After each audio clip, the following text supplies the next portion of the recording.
The other part that gets tied into swaps is the unwind. It's actually called a two-way make-whole provision. And this is what's gonna kind of dictate when you go to terminate if you're in the money or out of the money. And in my mind, when you get into a swap, it's a pretty big question to ask yourself, but it's the only question in my mind. When am I gonna terminate? When am I gonna do my next financing event? Or when am I gonna touch this? Because that's gonna dictate the strategy that you go into with your swap.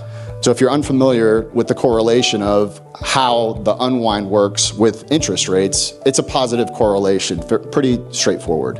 If interest rates go up, then the value of your swap goes up, and that's your unwind. So let's say you locked in your loan, you locked into a 10-year loan, 5 years go by, you call your banker, you say, hey, I need to terminate my swap.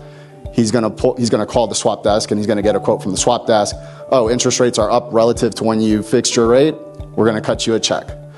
But that check is representative to future interest payments that you were going to receive, because the bank gets to deploy interest rates at a higher premium now than they were before, and it's meant to be replacement of that, which is why it's called a hedge.